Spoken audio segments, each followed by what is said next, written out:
Good morning student. आज उपसा संयोजन यौगिक को हम लोग अलविदा कहेंगे, समाप्त कहेंगे। आज पूरा कंसेप्ट आज समाप्त कर देंगे। तो क्या है, लास्ट टॉपिक है। नए एनसीईआरटी बुक में ये टॉपिक नहीं है, लेकिन नीट में जेईई में पूछा जाता है। उपसा संयोजन यौगिकों का स्थायित्व, स्टेबिलिटी ऑफ कोऑर्डिनेशन कंपाउंड। तो ये जो स्थायित्व है यह जनरली होता है विलयन में। विलयन क्या होता है भाई? जहां विलय और विलायक मिलता है उसको कहते हैं विलयन। विलयन होता है समांगी। तो विलयन में संकुल के स्थायित्व दो बात पर निर्भर करेगा। पहला, साम्य अवस्था। साम्य अवस्था का मतलब होता है इक्विलिब्रियम, मतलब रिएक्टेंट और प्रोडक्ट का जो सांद्रता है वह बराबर हो जाए, उसको ही कहेंगे साम्य अवस्था। मतलब दोनों अवस्था क्या हो? बराबर हो। और साम्य स्थिरांक जो है समानुपाती है विलयन की मात्रा विलयता, मतलब जितना ज्यादा विलय घुलेगा विलयन में उतना साम्य स्थिरांक का मान बढ़ेगा। तो साम्य स्थिरांक को जनरली जो सूचित किया जाता है वो दो एरो से, ठीक है। तो दो तरह का स्थायित्व, एक है समग्र, एक है पदसा। पदसा मतलब हो गया स्टेप वाइज स्टेबिलिटी। जैसे सीढ़ी पे मान लीजिए आपके घर में सीढ़ी का 4 पैटर्न है, तो पहले एक चढ़ेंगे, फिर 2 चढ़ेंगे, फिर 3 चढ़ेंगे, फिर 4। वो होता है पदसा, स्टेप वाइज, एक एक करके। और एक स्टेबिलिटी होता है ओवरऑल, मतलब एक ही बार हम चौथा सीढ़ी को फांद जाएंगे। यहां पे M क्या है? धातु है। L क्या? लिगैंड है। तो जनरली यह प्रश्न दिया गया है आपका चतुष्फलकीय या वर्ग समतली पर। तो क्या है भाई? ये साम्यावस्था है। क्या है? साम्यावस्था। चलिए, बहुत अच्छा। तो कोई भी स्थिरांक है, समग्र स्थायित्व स्थिरांक या पदसा स्थायित्व स्थिरांक, तो हमें पता है कि जब पदसा मतलब हर एक स्टेप को अगर हम जोड़ेंगे तब हम ओवरऑल के पास आ जाएंगे। तो कोई भी स्थिरांक का जो फॉर्मूला होगा, एक क्लास 11 में एक चैप्टर भी है इक्विलिब्रियम साम्यावस्था, तो उसमें क्या होता है? उत्पाद मतलब प्रोडक्ट, उत्पाद बटा अभिकारक की सांद्रता। क्या होता है? स्थिरांक बराबर उत्पाद बटा अभिकारक की सांद्रता। जैसे M धातु है, एक लिगैंड है, तो क्या बना? Ml। तो इसका स्थिरांक क्या हो गया? तो ये Ml क्या है? उत्पाद है, और ये दोनों क्या हो गया? अभिकारक। सांद्रता है, बड़ी ब्रैकेट से सूचित किया जाता है, ठीक है। ठीक। तो अब ये Ml हो गया। जैसे मान लीजिए आप 4 पूड़ी लेके खाना शुरू किए, तो एक पूड़ी जैसे पेट में गया, तो अब जो दूसरा पूड़ी खाएंगे वही पेट में जाएगी, दूसरा पेट में जाएगा, आप ही के पेट में जाएगा। इसलिए अब ये Ml हो गया। अब इसमें फिर एक लिगैंड जुटेगा, दूसरा सीढ़ी, फिर Ml2 हो गया, तो ये उत्पाद हो गया। और ये दोनों क्या हो गया है? अभिकारक। फिर इसी तरह Ml2 आ गया, Ml3 हो गया, फिर क्या हो जाएगा? Ml3। इसी तरह ये हो गया। तो इसको कहा गया पदसा। अब इसी में कोई कोई इंसान भुक्खड़ होता है, बहुत खाने वाला होता है, तो क्या हो गया? M+4L, 4 लिगैंड है, तो Ml4 बन गया। तो इसका भी उत्पाद क्या है? यही है। और एक चीज याद रखना, अगर लिगैंड की जो संख्या है वह इसका पावर हो जाएगा, वह इसका क्या हो जाएगा? पावर घात। तो अभी हम क्या बताएं कि सर ये जो स्थिरांक है ना, वह जनरली डिपेंड करेगा लॉगरिथम पर, लॉग पे। किस पे डिपेंड करेगा? लॉग पे। तो जब हम सब स्टेप को जोड़ देंगे तो क्या बनेगा? ओवरऑल। तो बीटा बराबर जो होता है यह लॉग पे डिपेंड करता है, तो बीटा बराबर हो जाएगा लॉग K1, ये पहला है, गुना लॉग K2 गुना लॉग K3 गुना लॉग K4। तो हम जानते हैं लॉग में जो गुना होता है वह एडिशन हो जाता है। क्या होता है बाबू? जुट जाता है, याद रखना है। तो अब क्या है, हमने आपको पहले बताया था कि सर K1, K2, K3 और K4 में ज्यादा अस्थायित्व कौन होगा। तो हमने आपको बताया था यदि किसी भी धातु के साथ लिगेंड की संख्या जितनी कम होगी वह उतना अस्थायित्व होगा। मतलब जैसे ये जो K1 स्थिरांक है, K1 स्थिरांक सबसे ज्यादा अस्थायी होगा। काहे सर? हम बताए थे जो यौगिक जितना छोटा होगा उतना ज्यादा अस्थायित्व होगा। तो अब इस पे हम कुछ एग्जाम्पल को कवर करते हैं।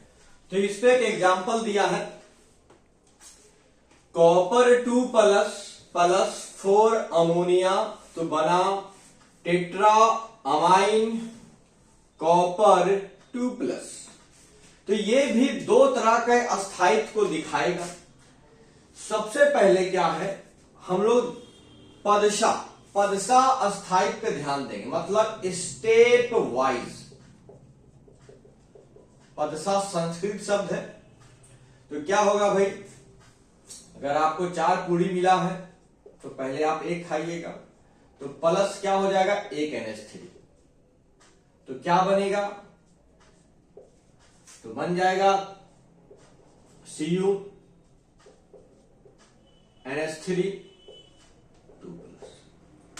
तो इसका स्थिरांक क्या होगा, तो K1 बराबर हमने बताया था उत्पाद बटा अभिकारक। तो उत्पाद हो गया Cu NH3 2 प्लस बटा अभिकारक है ये बाबू कॉपर 2 प्लस, और क्या हो जाएगा भाई NH3। कुछ नहीं तो पावर 1 दे दीजिए, इस पे पावर कुछ नहीं 1 दे दी।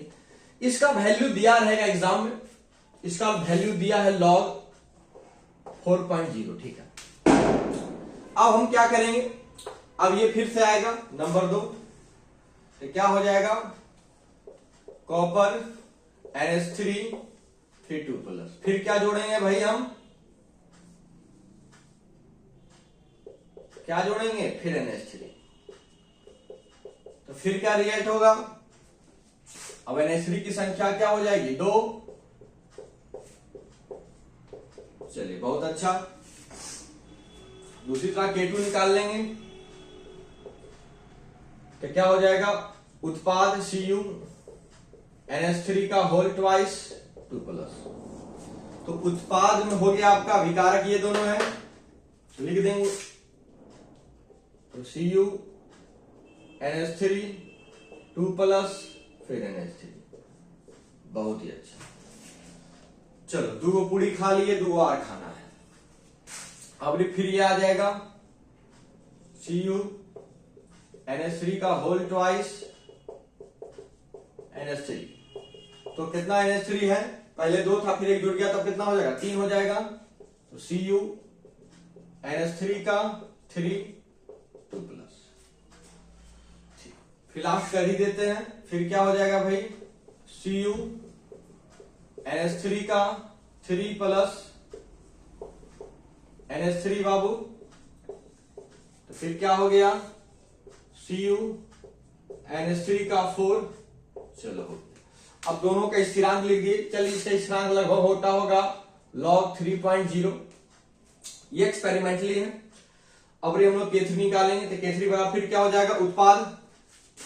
तो उत्पाद होगा Cu NH3 का 3 2 प्लस, अभिकारक लिख दीजिएगा।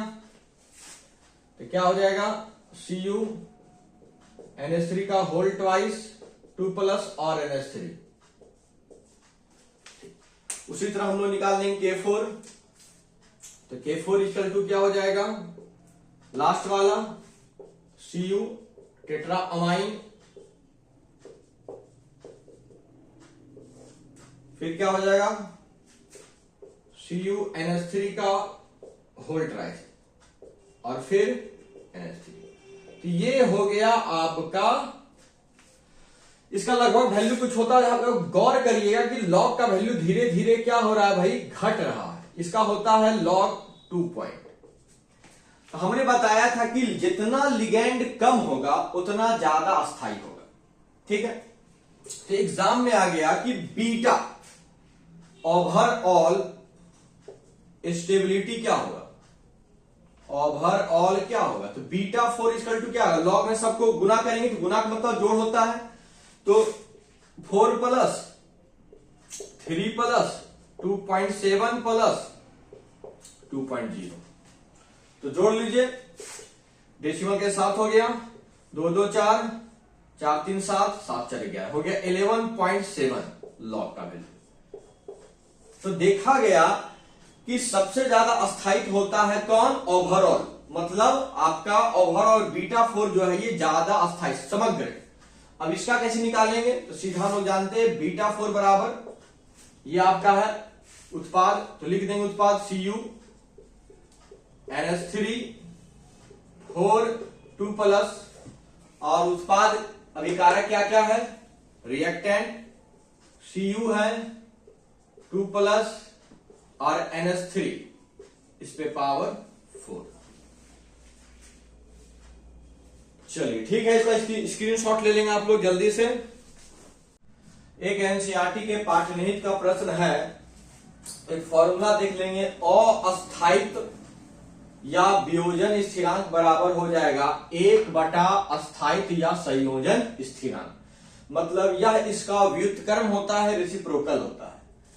तो जनरली इस फॉर्मूला को हम लिख सकते हैं कि अल्फा इक्वल टू क्या हो जाएगा 1/बीटा, क्या हो जाएगा भाई 1/बीटा, क्योंकि बीटा से किसको सूचित करते थे, अस्थायित्व स्थिरांक या संयोजन स्थिरांक, मतलब ओवरऑल समग्र। तो क्वेश्चन में है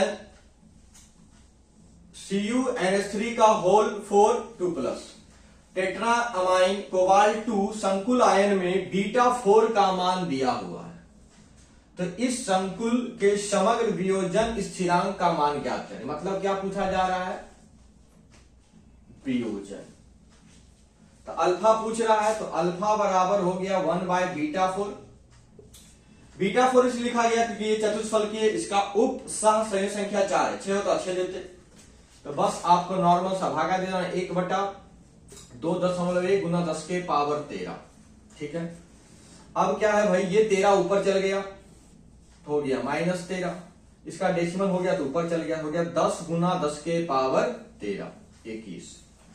अब भाग देना है, तो कैसे भाग देंगे, अपने मन से दोनों में ऊपर नीचे 100 से 10 से गुना कर देंगे। तो ये 10 था और ये -13 था, ये 21 था, यहां भी हमने 10 से गुना कर दिया और ऊपर भी हमने 10 से गुना किया, 10 गुना 10 100 हो गया।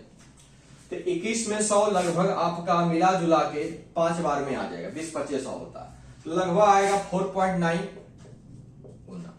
ये 10 ऊपर चल जाएगा तो माइनस हो जाएगा, 10 के पावर क्या हो जाएगा -14, यही इसका आंसर है। तो आज यह चैप्टर हो गया समाप्त।